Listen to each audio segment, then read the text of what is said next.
حلال رزق اور حضرت امام احمد بن حنبل رحمۃ اللہ علیہ کا ایک واقعہ۔ ایک مرتبہ حضرت امام شافعی رحمۃ اللہ علیہ نے حضرت امام احمد رحمۃ اللہ علیہ کو خط لکھا کہ بہت عرصہ ہوا آپ تشریف نہیں لائے، آپ سے ملاقات کو جی چاہتا ہے۔ حضرت امام شافعی رحمۃ اللہ علیہ استاد ہے اور حضرت امام احمد بن حنبل رحمۃ اللہ علیہ ان کے شاگرد ہیں۔ حضرت امام شافعی رحمۃ اللہ علیہ کا قیام مصر میں تھا، اس لیے وہاں شوافی زیادہ ہیں۔ جواب میں حضرت امام احمد بن حنبل رحمۃ اللہ علیہ نے فوراً اپنا پروگرام لکھ کر بھیج دیا کہ فلاں دن فلاں تاریخ کو آپ کی خدمت میں مصر میں حاضر ہو رہا ہوں۔ حضرت امام شافعی رحمۃ اللہ علیہ نے اپنے گھر والوں کو، اپنے ملنے جلنے والوں کو اور دوست احباب اور دوسرے علماء کو ان کے آنے کی اطلاع دی، پھر ان کی دعوت اور ان کی استقبال کا ایک خصوصی اہتمام کیا اور لوگوں سے بتایا کہ اگرچہ وہ میرے شاگرد ہیں مگر ایک بڑے امام ہیں، اللہ تعالیٰ نے ان کو بڑا مرتبہ عطا فرمایا ہے۔ چنانچہ جس دن ان کو پہنچنا تھا اسی دن امام شافعی رحمۃ اللہ علیہ اپنے شاگردوں اور دوسرے علماء کو لے کر ان کے استقبال کے لیے شہر سے باہر تشریف لے گئے۔ اس وقت مصر کے بادشاہ تھے، وہ بھی حضرت امام شافعی رحمۃ اللہ علیہ کے معتقد تھے، وہ بھی امام صاحب کے ساتھ استقبال کے لیے چلے آئے۔ بادشاہ کے ساتھ ان کے ارکان دولت بھی، وزراء اور عمراء بھی آ گئے۔ وقت مقررہ پر حضرت امام احمد بن حنبل رحمۃ اللہ علیہ پہنچ گئے۔ حضرت امام شافعی رحمۃ اللہ علیہ نے ان کا بڑا شاندار استقبال کیا اور پھر عزت احترام کے ساتھ ان کو گھر لے گئے اور ان کے لیے بہترین کھانے کا انتظام کیا۔ اس زمانے میں عام طور پر اولیاء اللہ اور بزرگوں کی شان یہ تھی کہ وہ کھانا بہت کم کھایا کرتے تھے اور رات بھر اللہ تعالیٰ کی عبادت کیا کرتے تھے۔ جب حضرت امام احمد بن حنبل رحمۃ اللہ علیہ کھانا کھانے بیٹھے تو دیر تک اس طرح کھانا کھاتے رہے جیسے کئی روز کے بھوکے ہیں۔ باقی لوگ کھانا کھا کر اٹھ گئے مگر وہ کھاتے رہے۔ لوگ بہت حیران ہوئے کہ حضرت امام شافعی رحمۃ اللہ علیہ نے تو ان کی تعریف کی تھی کہ یہ بڑے اللہ والے اور بزرگ انسان ہیں، مگر یہ تو خوب پیٹ بھر کر کھانا کھا رہے ہیں۔ لوگوں میں اور گھر والوں میں ان کے بارے میں چھمی گوئیاں ہونے لگی لیکن کوئی کچھ نہ بولا۔ پھر جس کمرے میں حضرت امام احمد حنبل رحمۃ اللہ علیہ کے لیے رات کے وقت آرام کرنے کا انتظام کیا گیا تھا، اس کمرے میں حضرت امام شافعی رحمۃ اللہ علیہ کی بچیوں نے ایک مسلح بچھا دیا، مسواک رکھ دی، استنجا کے لیے ڈیلے اور پانی رکھ دیا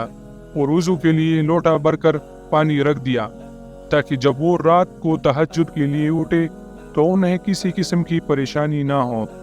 اس زمانے میں رات کو تہجد کے لیے اٹھنا ایک معمول تھا۔ اللہ تعالیٰ بچائے کہ آج ہمارے زمانے میں یہ افسوسناک ماحول ہو گیا کہ صبح 8 بجے اور 9 بجے اٹھنا ہمارا معمول بن چکا ہے۔ اس زمانے میں تو عام لوگ بھی تہجد کی نماز پڑھا کرتے تھے اور قیام اللیل ہوا کرتے تھے، اور جو علماء اور صلحاء تھے وہ تو رات کے وقت عبادت کیا ہی کرتے تھے۔ اللہ تعالیٰ ہم سب کو تہجد پڑھنے کی توفیق عطا فرمائے، آمین۔ بہرحال حضرت امام احمد بن حنبل رحمۃ اللہ علیہ نے رات کو اس کمرے میں آرام کیا اور صبح اٹھ کر فجر کی نماز پڑھنے چلے گئے۔ جیسے ہی وہ نماز کے لیے نکلے تو حضرت امام شافعی کی بچیاں اس کمرے میں آ گئی تو وہاں دیکھا کہ پانی کا لوٹا ویسے کا ویسا پانی سے بھرا ہوا ہے، نہ مسواک استعمال ہوئی ہے، نہ ڈیلے استعمال ہوئے اور نہ وضو کے لیے پانی استعمال ہوا، سب کچھ جیسا تھا ویسا ہی رکھا ہوا ہے۔ اب ان کے دل میں یہ شبہ ہوا کہ شاید رات کو چونکہ زیادہ کھا لیا تھا اس لیے تہجد کے لیے آنکھ نہیں کھلی۔ جب فجر کی نماز پڑھ کر حضرت امام احمد بن حنبل رحمۃ اللہ علیہ تشریف لائے تو گھر والوں نے حضرت امام شافعی سے کہا کہ آپ نے فرمایا تھا کہ وہ تو بہت بڑے اللہ والے اور بڑے بزرگ ہیں، مگر رات کو انہوں نے کھانا بھی خوب کھایا اور رات کو ہم نے ان کے وضو اور استنجا کے لیے پانی اور ڈیلے رکھے تھے وہ بھی استعمال نہیں ہوئے۔ معلوم ہوا کہ رات کو تہجد کی نماز بھی نہیں پڑھی۔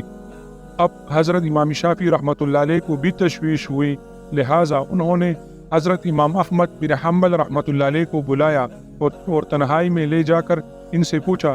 کہ اس طرح کی باتیں سننے میں آ رہی ہیں کہ آپ نے کھانا بھی غیر معمولی طور پر کچھ زیادہ کھایا، اور جس کمرے میں آپ کے لیے سونے کا انتظام کیا گیا تھا اس کمرے میں آخری شب میں استعمال کے لیے جو چیزیں رکھی گئی تھی وہ بھی استعمال میں نہیں آئی۔ کیا بات ہوئی؟ آپ تو پہلے ایسے نہیں تھے، کیا یہاں سے جانے کے بعد آپ کے مزاج میں کچھ تبدیلی آ گئی ہے؟ حضرت امام احمد بن حنبل رحمۃ اللہ علیہ نے فرمایا کہ حضرت، میرے بارے میں جو باتیں ہو رہی ہیں وہ درست نہیں ہیں، بلکہ بات کچھ اور ہے۔ بات دراصل یہ ہے کہ میں جس وقت کھانا کھانے کے لیے آپ کے دسترخوان پر پہنچا اور جس وقت میں نے اس کمرے میں قدم رکھا تو میں نے دیکھا کہ اس کھانے کے حلال اور طیب ہونے کی وجہ سے وہ کمرہ نور سے چکا چن ہو رہا تھا، اور یہ دیکھا کہ آسمان سے لے کر اس دسترخوان تک نور ہی نور کی بارش ہو رہی ہے۔ جب میں نے یہ صورتحال دیکھی تو میں نے سوچا کہ شاید اس سے زیادہ حلال اور پاک کھانا مجھے زندگی میں نہیں ملے گا، لہٰذا جتنا بھی زیادہ سے زیادہ اس کو کھایا جا سکے کھا لیا جائے، اس لیے کہ اس کھانے کا ذرہ ذرہ ایمان کو اور دل کو روشن کرنے والا ہے۔ اس لیے مجھ سے جتنے زیادہ سے زیادہ کھانا کھایا جا سکا میں نے کھا لیا، اور میں نے یہ نہیں دیکھا کہ کون کتنا کھا رہا ہے اور کون میرے بارے میں کیا سوچ رہا ہے۔ جہاں تک مجھ میں کھانے کی سکت تھی میں کھا گیا، اور پھر حلال کھانے سے بدہضمی بھی نہیں ہوتی، بلکہ وہ ہضم ہوتا ہے اور اندر جا کر جزو بدن ہو جاتا ہے اور روح کو منور کرنے کا ذریعہ بن جاتا ہے۔ الحمدللہ میں نے اس کا اثر محسوس کیا۔ کھانا کھانے کے بعد نہ تو مجھے بدہضمی ہوئی اور نہ مجھے کوئی تکلیف ہوئی۔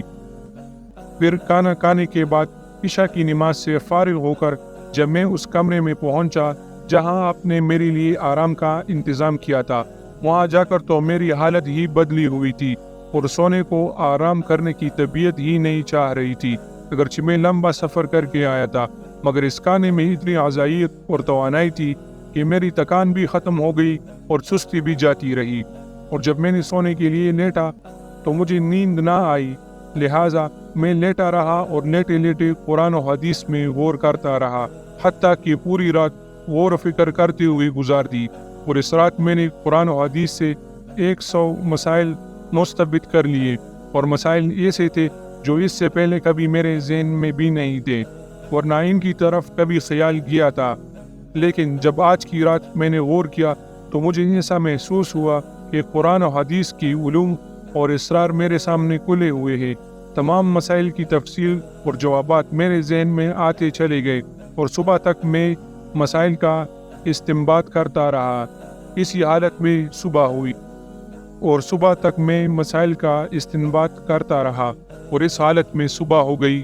یہ سب آپ کے کھانے کا اثر تھا جو رات بھر میں نے محسوس کیا۔ اس لیے تہجد کے وقت نہ لوٹا استعمال کرنے کی ضرورت آئی اور نہ مسواک کی ضرورت پیش آئی، اور وہی عشاء کا وضو میرے لیے فجر میں کام آیا۔ یہ سن کر حضرت امام شافعی رحمۃ اللہ علیہ نے اپنے گھر والوں کو حقیقت حال بتائی، اور جو لوگ ان کے بارے میں غلط قسم کی باتیں کر رہے تھے ان سے کہا کہ تم نے ان کی شان میں گستاخی کی ہے، لہٰذا ان سے معافی مانگو، ان کا تو یہ حال ہے۔